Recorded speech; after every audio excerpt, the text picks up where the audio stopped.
Welcome to our Dream Time channel, the only platform where we share with you about the dreams and visions. Please remember to like and subscribe. It is a simple process of liking and subscribing. It doesn't cost, but it helps me a lot. Thank you. Yeah, in the book of Job, chapter 33, verse 14, it says, For God may speak in one way or in another, yet man does not perceive it.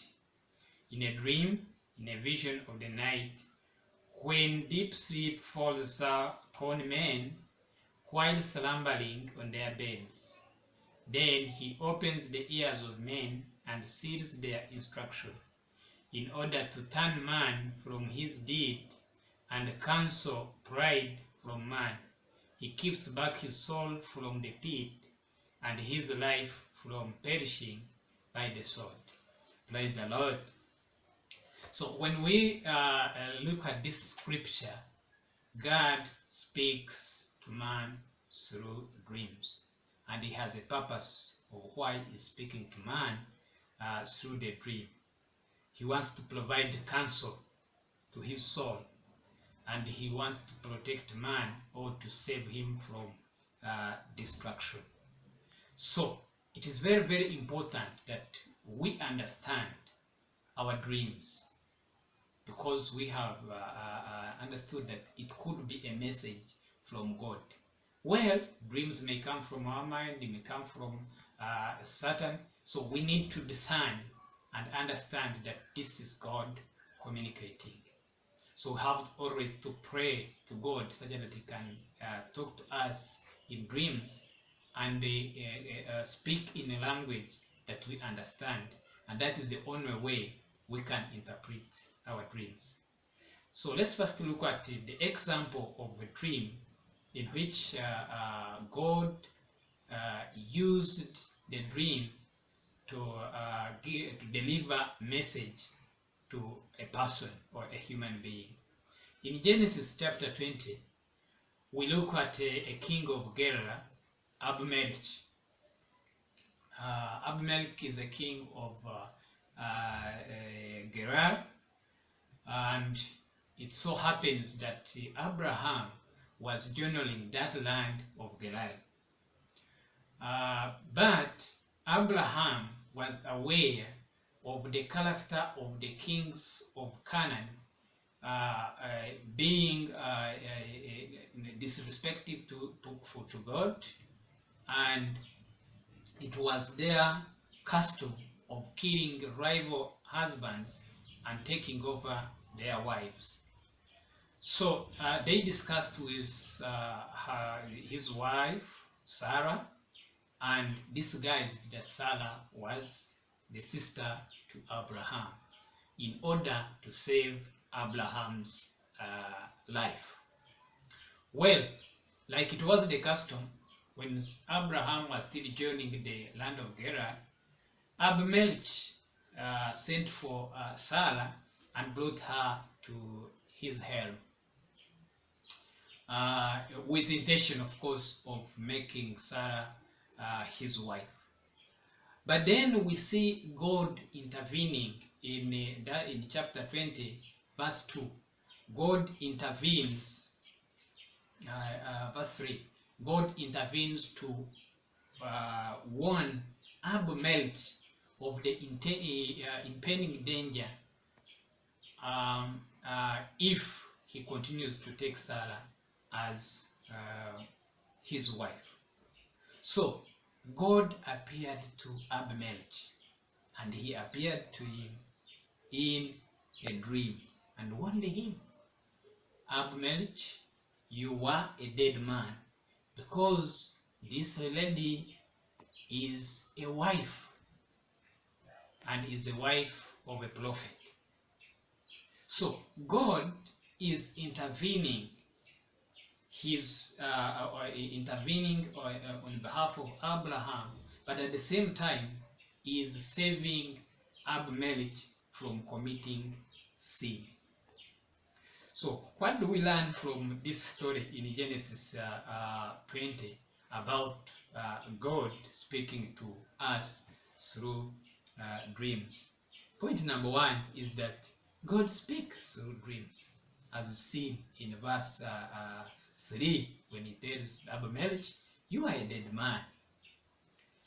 Point number two is that when God is speaking to us in a dream, it opens the door for communication with God. You see, Abimelech gets a chance in his sleep. He wakes up and say, and he starts conversation with God. But of course with pride, because it is mentioned in Job 33 that he wants to save us from pride. Pride actually, which in the Bible is mentioned again that it leads to destruction. So in his dream, Abimelech wakes up and all of a sudden questions God. He's beginning conversation with God. He says, okay, God, will you slay a nation that is blameless? Because it was their custom. So Abimelech did not expect to have committed a sin. But God tells him, yes, I know you did it with integrity of your heart. But I, God, also protected you from sinning against me. And that's why I stopped you from touching or violating Sarah. So the only a solution you have to do is restore the man's wife. So this indicates that really God knows what we have in our hearts, even if we have not revealed it to him. Or he knows our ignorance and comes in to intervene to reveal us the truth. Abimelech, of course, was not aware that Sarah was Abraham's wife, and that's why he had to complain. Hey, even Abraham told me this is a sister. Even the sister told me this is a brother. So he was ignorant, and that's why God was so concerned to come in to intervene. Then another lesson we learn is that when God is bringing a dream to a person, he is coming with counsel. When you look at verse 6 and 7, he is counseling Abimelech, but at the same time giving instruction on what should be done. Because when he's counseling and guiding, he wants to create harmony among the people and brings the permanent solution in the lives of his people. Okay? So that is the account of Abraham and Abimelech and the intervention of God, but obviously through the dream. Okay? So what does that whole scenario indicate? It indicates the controversy between Abraham and Abimelech, where there is a lot of falsehood, there is a lot of misunderstanding, there is a lot of ignorance. But with all such, God did not wait for Abimelech to commit to commit a sin, and he was also helping Abraham, also and defending Abraham and Sarah, not also to fall into the sin of lying. Okay, so when we come to such, we will find out that such an act of Abimelech taking Sarah, expecting to take her as his wife, brought a curse on Abimelech's family. A whole house of Abimelech was cursed, and they were struck with the spirit of barrenness and non-productivity. So nothing that was in the house of Abimelech could produce. But God in the message gives Abimelech the solution. Says, restore Abraham's wife, and then he will pray for you, and you will live. But without that, you are a dead man, which means you will automatically die. So let's look at the dreams of such people that are within a midst of confusion. For example, if you are in such a situation where there is an underground lie that you cannot understand, or when there is something trying to block your progress, to pull you back from the position where you are, you dream that you are in the mountains but you are falling down, or you dream that you are in the valley and you are failing to climb the mountain or to lift yourself out of the valley. So when you are dreaming falling from the mountain, traveling in the valley, but you don't know where you are going, you are always sleeping in the mountains. You are in Uganda, but every night you are in Afghanistan, in the mountains of Tabora, Kandahar, where that is a spirit of poverty, a spirit of barrenness. And what does it call for? It calls for you to listen to the voice of God and what is trying to tell you, such that you can come out of that valley or come out of that mountain. So you need to pray God for guidance. You pray for the Holy Spirit to reveal which valley is that in your life. Is it marriage? Is it business? Is it travel?